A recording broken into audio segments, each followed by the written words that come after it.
Tabe salam batlingun nalatai, salam sujud karena malempang, Om Swastiastu. Jumpa lagi dengan saya Kuntia Wedanti, masih di YouTube channel saya yang membahas tentang hidup keharian tentunya, dan juga serba-serbi di dalam hidup keharian itu sendiri. Ya, uploadan kali ini sangat menarik buat saya sendiri, sangat menarik karena ternyata banyak pertanyaan di luar sana yang pertanyakan tentang hidup keharian. Dan pertanyaan ini muncul dari orang-orang di luar Hindu Karingan lebih dominan daripada orang Hindu Karingannya sendiri. Wajar sih karena mereka melihat Hindu Karingan maksud saya dengan tampilan yang begitu kompleks dan juga sedikit membingungkan. Oke, kita langsung saja masuk ke konten dan kita bahas apa sih yang orang tanya itu.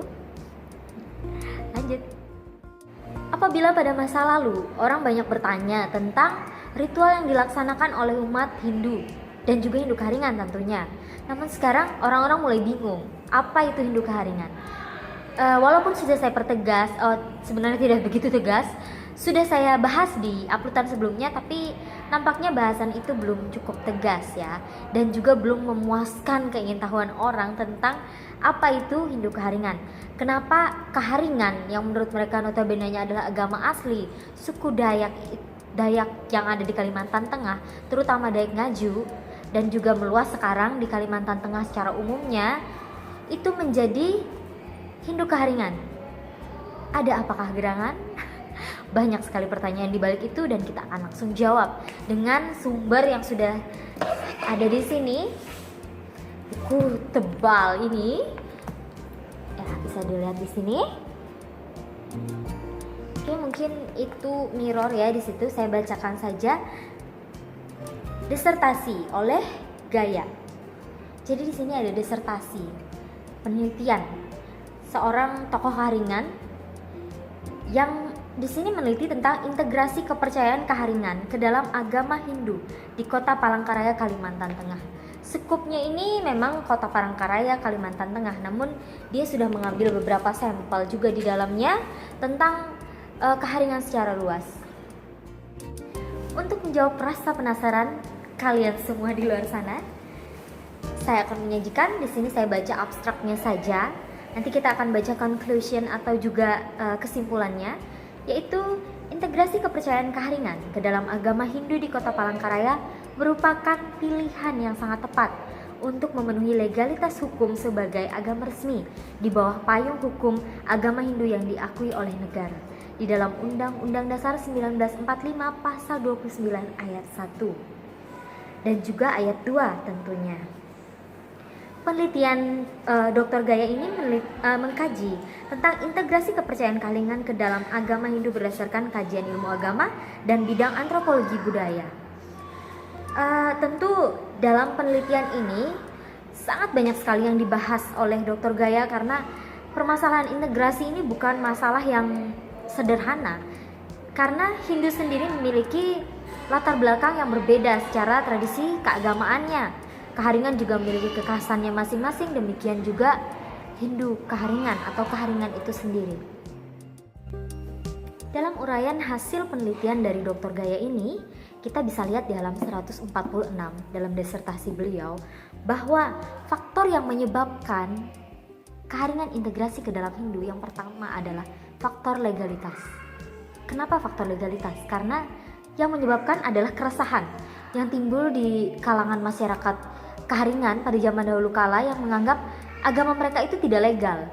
Jadi mereka sering dikonotasikan sebagai agama dulu yang menyembah berhala, habis itu agama dulu yang tidak memiliki dasar hukum yang kuat, sesat dan lain sebagainya, sehingga mereka mencoba mencari cara bagaimana ini. Kami bimbang karena kami tidak tahu harus kemana jika kami tidak memeluk agama yang sesuai dengan yang disebutkan dalam Undang-Undang Dasar, yang notabene-nya semua agama itu adalah agama impor yang kita isu-isunya seperti itu. Nah, di sini semuanya jadi bingung. Mau bagaimana ini? Apa kita akan tinggalkan agama Hindu ini ataupun kita akan mempertahankan dengan resiko yang sangat berat tentunya. Nanti jadi susah mendapat pekerjaan, tidak diakui pemerintah, dan ketakutan seperti itu. Ya, faktor selanjutnya di sini itu disebutkan bahwa diskriminasi adalah faktor yang juga mempengaruhi kenapa Keharingan berintegrasi pada Hindu. Di sini diskriminasi yang dimaksud adalah diskriminasi yang dilakukan oleh pemerintah pusat dan daerah yang melukai hati umat Keharingan. Bagaimana mereka menyatakan bahwa Keharingan itu tidak legal, dan kesulitan mereka seperti yang disebutkan tadi tentang legalitas mereka dalam sosial masyarakat dan dalam negara Kesatuan Republik Indonesia itu sendiri. Dan akhirnya mereka takut keyakinan yang mereka anut itu akan disebut adat, kesenian, dan kebudayaan. Hanya sebatas itu, dan keyakinan yang memang sebenarnya adalah keyakinan keagamaan yang memuat sistem keyakinan mereka secara utuh, dan juga bagaimana konsep ketuhanan mereka, bagaimana rasa religius mereka dalam kehidupan beragama Keharingan tersebut itu dinodai dengan statement-statement bahwa itu hanyalah adat, budaya, dan kesenian, sehingga diskriminasi tersebutlah yang menyebabkan mereka berintegrasi dengan Hindu. Berdasarkan faktor tersebut, tentu muncul pertanyaan, kenapa Hindu? Hindu pun agama impor. Menurut banyak kalangan seperti itu. Namun ada satu hal yang tidak dimiliki oleh agama lain yang dimiliki oleh Hindu. Hindu itu sangat fleksibel. Fleksibel yang dimaksud adalah Hindu memahami dengan benar bahwa di dalam alam semesta ini, di dalam dunia ini ada perbedaan. Perbedaan yang seperti apa? Perbedaan manusia dalam berpikir, perbedaan tempat mereka tinggal, dan perbedaan kondisi yang ada di masing-masing tempat. Lalu, bagaimana Hindu menyikapi Keharingan? Keharingan diberikan kebebasan untuk berkembang sesuai dengan ajaran dan juga tata cara yang sudah mereka warisi dari leluhur mereka.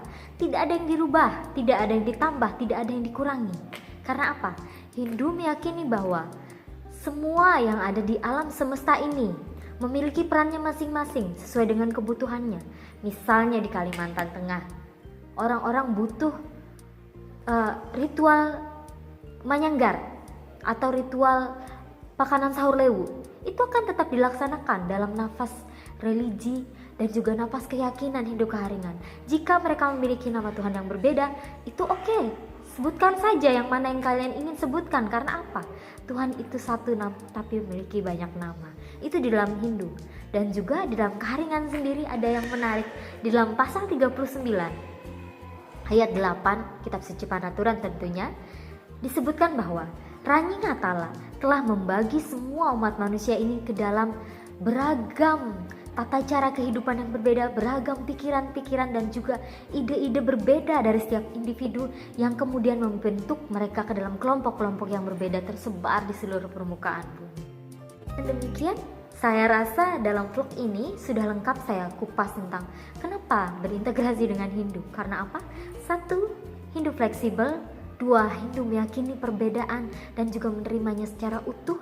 3. Hindu tidak memaksakan satu keyakinan harus diikuti. Misalnya satu orang makan buah apel, semuanya harus makan buah apel. Tidak, karena Tuhan itulah yang menciptakan perbedaan ini juga. Dari Dia perbedaan itu berasal, dan dari perbedaan ini juga akan menyatu kepada Tuhan. Demikian mungkin jawaban singkat vlog saya. Dan jika ingin mengetahui lebih dalam lagi tentang bagaimana integrasi itu, saya sarankan untuk membaca disertasi Dr. Gaya ini, karena ini sangat highly recommend, karena ini sangat bagus, karena ini juga disertasi yang sangat baru tahun 2016, fresh from the oven. Jadi silahkan datang ke Sekolah Tinggi Agama Hindu Negeri Tampung Penyang atau langsung mencari kontak person Dr. Gaya. Bisa juga ke Sekolah Tinggi Agama Tampung Penyang, Sekolah Tinggi Agama Hindu Negeri Tampung Penyang maksud saya, karena Dr. Gaya adalah salah satu dosen di sini. Dan untuk diketahui, Sekolah Tinggi Agama Hindu Negeri Tampung Penyang juga adalah sekolah tinggi agama Hindu yang mengajarkan tentang ajaran local genius. Di sini kami memiliki banyak sekali mahasiswa dari beragam tempat di seluruh pelosok Kalimantan. Tidak hanya Kalimantan Tengah. Jadi tidak hanya Kalimantan Tengah. Karena mahasiswa kami ada yang dari Kalbar, ada yang dari Kaltim, dan ada juga yang dari Kalsel. Mereka semua masuk ke sini dengan tujuan melestarikan keyakinan yang sudah diwariskan oleh nenek moyang mereka, oleh leluhur mereka dengan utuh, tidak dikurangi, tidak ditambahkan dan tidak dirubah. Jadi mereka datang ke sini dengan harapan besar bahwa mereka akan membawa ilmu untuk memperkaya metode mereka untuk menggali itu, bukan untuk merubah itu. Jadi mereka datang ke sini untuk belajar bersama kami dengan kurikulum yang sudah disesuaikan dengan lokal jenis masing-masing. Dan silahkan datang ke sini jika kalian masih memiliki pertanyaan atau sekudang pertanyaan yang diakibatkan postingan vlog saya ini. Dan terima kasih sudah menyimak vlog saya. Dan jangan lupa like, share, and subscribe di sini. Terima kasih. Om Santi Santi Santi Om Sahih.